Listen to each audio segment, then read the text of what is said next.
भाइयों और बहनों, आज हम सुनने जा रहे हैं हरतालिका तीज की पावन व्रत कथा। कहते हैं कि इस कथा को सुनने से माता पार्वती स्वयं आपके सुहाग की रक्षा करती हैं और घर में सुख समृद्धि आती है। ध्यान रखें, इस कथा को कभी अधूरा मत छोड़िए, क्योंकि अधूरा कथा सुनना पाप का भागी बनाता है। तो आइए पूरी श्रद्धा और भक्ति भाव के साथ कथा को अंत तक अवश्य सुने।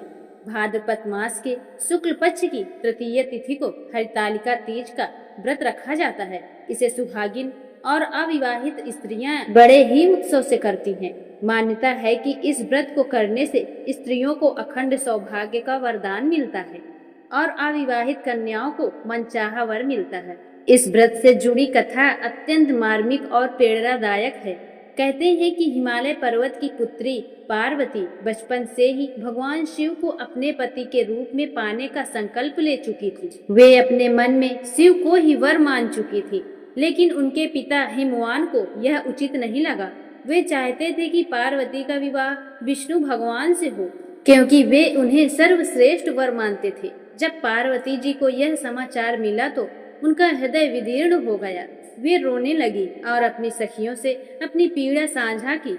सखियों ने कहा, देवी, यह आपके हृदय में शिव ही है, तो आपको तपस्या करनी होगी। केवल कठोर तपस्या ही भोलेनाथ को प्रसन्न कर सकती है।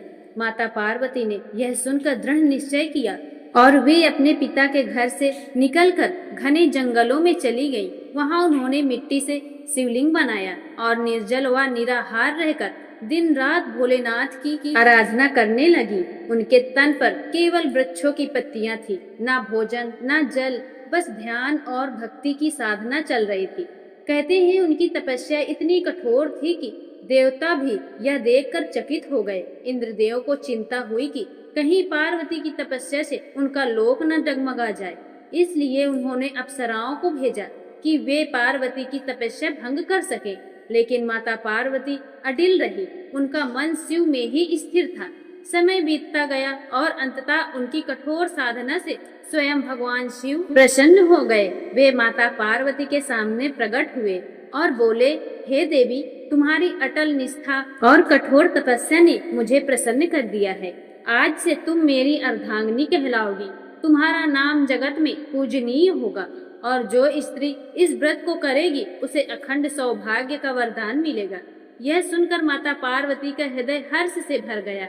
वे धन्य हो गई और भगवान शिव ने उन्हें पत्नी के रूप में स्वीकार किया।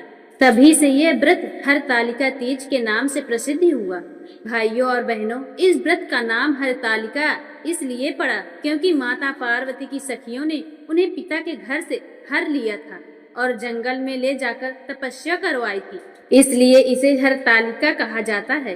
कहते हैं कि इस दिन स्त्रियां माता पार्वती की तरह ही सज धज कर शिव पार्वती की पूजा करती हैं और निर्जल रहकर पूरे दिन व्रत करती हैं। रात भर जागरण कर भजन कीर्तन करती हैं और अगले दिन पारण करती हैं। इस व्रत को करने से सुहागिन स्त्रियों को अखंड सौभाग्य की प्राप्ति होती है और अविवाहित कन्याओं को मनचाहा वर मिलता है।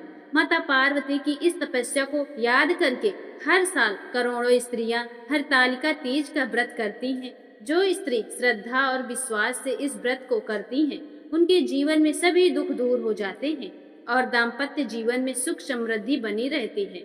माता पार्वती और भगवान शिव का आशीर्वाद आप सभी पर सदा बनी रहे। जय भोलेनाथ, जय माता पार्वती।